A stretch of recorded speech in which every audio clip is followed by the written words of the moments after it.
Hey everyone, it's Ben Hardy here, and in today's video I'm going to be taking the new Ram Limited from Heber to Park City and back. This round trip is going to be over 40 miles, and it's going to be an elevation gain and loss of almost 2,000 feet. And so this is really going to test out the new high output Hurricane. We're going to see what kind of fuel economy it gets, and if it has enough power to do battle in the mountains. And if it does, then this will be more than capable for those of you that live closer to sea level.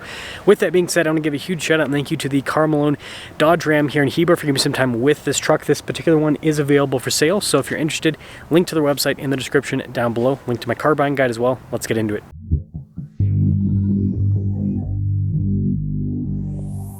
So quick overview of the engine. If you don't know, the Ram now has a twin turbo 3-liter inline 6 that goes through an 8-speed. This is the high output version. So it's supposed to be able to get 15 around town and then 21 on the highway, with power outputs being 540 horsepower and then 521 pound-feet of torque. So let's see how she buggies.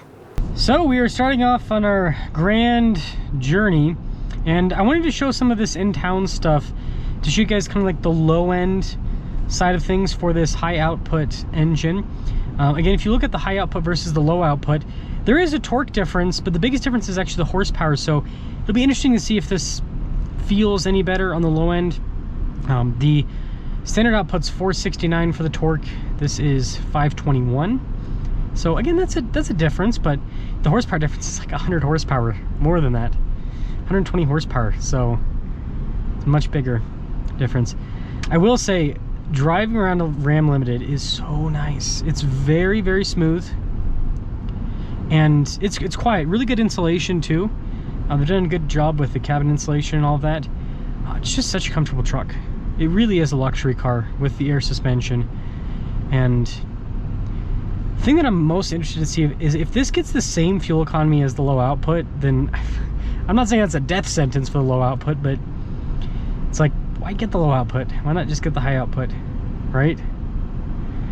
And I'm wondering if it will, because I mean, even though this is rated, the low output's 1724, this is rated 1521.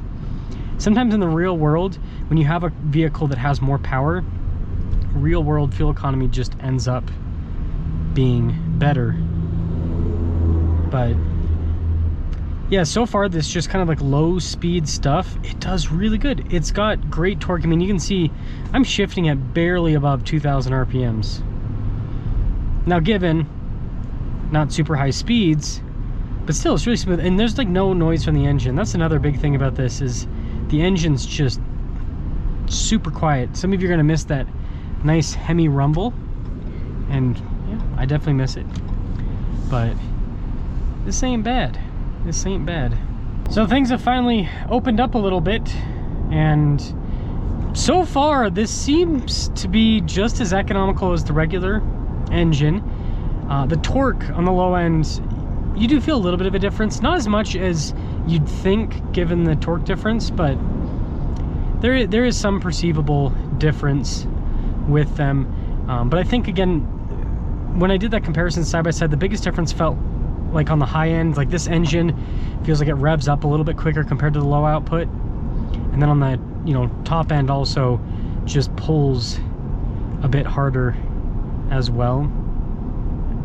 It's just a bit of a different setup, but everything's really smooth. Gear shifts,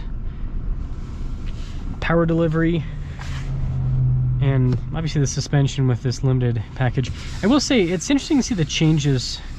Like, this isn't, I don't think this is leather anymore, and on the dash too.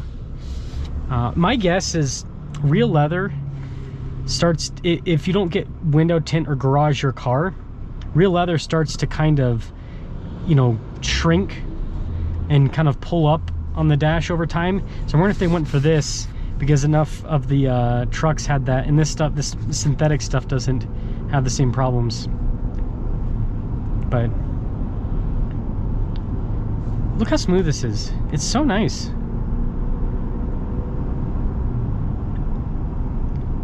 You know, with the Hemi on the same route, it's got more than enough power to handle things, but it's going to be at much higher RPMs. You're probably You know, whereas this is shifting at 2,000, you're probably shifting closer to, you know, 3,000 plus RPMs with the Hemi. It's not horrible, but it's up there. And this hill climb is going to be a good part to see kind of the torque. Yeah, see, I barely have to get into it. I bet it'll shift before 3,000, maybe. Yep, boom. Before 3,000. Still able to keep up with traffic. And you got to remember, this is now, we're in that like 6,000 foot elevation territory. So we are a lot higher than what most people will be when they drive this truck. There's a downshift. So you can tell it's having to work here and there. But oh, I mean, this is smooth. This is smooth. I do want to say the air suspension is soaking up the joints in the highway pretty well. You do still kind of feel them a bit, but it's better than a lot of vehicles can do at this type of situation. Now the fuel economy dropped down to 15. Again, you have to remember this is the climb, so when we come back down, we're going to increase in fuel economy. Like, this is basically as low as we'll see it in the test, probably.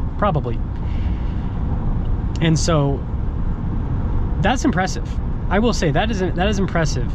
Now again, some people will be thinking, well, 15, that's what it's supposed to get around town and you're, you know, highway driving.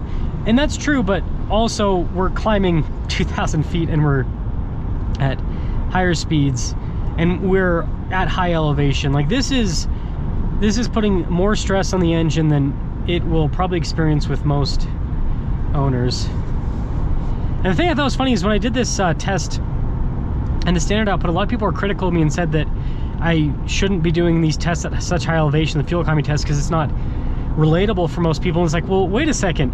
If it does good up here, then it'll do good wherever you are. Okay, so we're gonna get into it a little bit here. Oh my gosh. The torque that this thing produces. That's the cool thing about turbocharged engines in general, is good low end torque. Excuse me, I gotta pop my ears. Oh, good low end torque. And so you don't have to like wring out the engine to be going quick. It's super easy. This is so impressive. This is so impressive. Man, the more I drive this again, the more I'm excited for that new RHO. Really excited to see how that performs. And if it, I mean, it's gonna have 35, so it's not gonna get as good fuel economy as Limited here. But I'm still excited to see what kind of fuel economy the RHO gets compared to the TRX. Because in the TRX, if you put it in snow mode and really were easy on the throttle, you could get like maybe 14 on a good day. And this is, you know, there you go, top of the hill climb, and our lowest fuel economy reading is just over 14.5, 14.6. That is so impressive. Such an impressive engine in terms of the power delivery. I will get you guys the final fuel economy reading when I get back to Heber. The drive back to Heber I don't think is as exciting as the drive over to Park City, because the drive back is just mostly downhill. I mean, there's obviously got to climb up that hill initially and then go down it, but I think that this, in terms of, for you guys to see in the video, makes the most sense, just to see how the engine performs climbing the hill and everything. And maybe it's gonna be super boring to watch because the engine didn't really have to do all that much. Just still, I mean, the highest RPMs I think I got up to was still less than 4,000. So, and it's not like we're not going slow. We're definitely not going slow.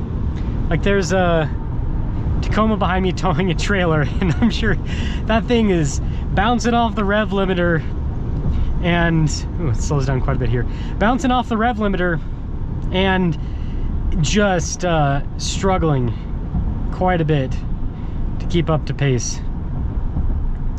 But yeah, this thing has been, it's been wonderful. I'm really impressed with the performance of this engine. Yeah, there's the Tacoma. Cool trucks. But with that 6-speed automatic and the lack of power that has, I know up here for a fact gear hunting is all that truck is doing. But especially towing a boat. This has been really nice. I really hope this engine ends up being reliable because it is such a cool powertrain. It performs really well and it's quiet. I mean, the fact that I'm already at over 17 miles per gallon on the way to Park City, like, I bet I'm gonna get over 20. I might get better fuel economy in this than the standard output. Like, that's crazy to think about. That's crazy. But yeah, just such a solid powertrain. And I guess I'll leave you guys once we get through here. The little acceleration.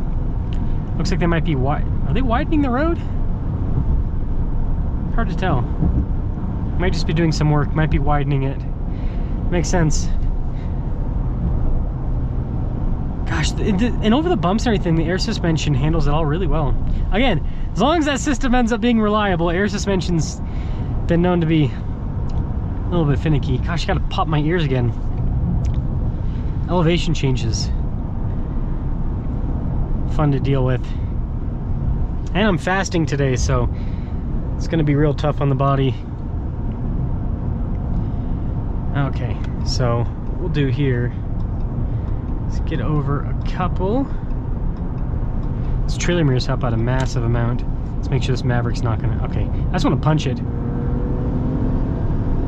Oh my gosh, yeah, if you had to pass someone, bye-bye. Just, yeah, it's got so much power. So much power. Well, let's see what the final fuel economy reading ends up being after I get back through this loop. I just got stuck behind a bunch of traffic here, so we're just going to cap off the video at this point because we're pretty much to the end, and you guys are going to be really impressed. We got 20.3 miles per gallon. So again, with this traffic and everything, I imagine it's probably going to drop down to just below 20 miles per gallon. The last time I did this test, did not have traffic this bad, so again, not exactly like apples to apples with the tests, but still, that's super impressive. 20.3 miles per gallon. So the high output Hurricane is just as economical, if not more. I mean, in this case, I got better fuel economy with the high output than I did with the standard output at high elevation with the hill climbs and everything. And so again, if this is reliable, it's such a good powertrain. Great low end torque, great top end power, good fuel economy. Again, 20 miles per gallon, like 540 horsepower, 20 miles per gallon. What else does that? Like, in a big pickup truck too. Like, this is seriously impressive. Seriously impressive. And so, yeah, let me know your thoughts on the new high output Hurricane, but I wasn't expecting this. I was expecting to get like 15, maybe 16, but over 20, I'll take it.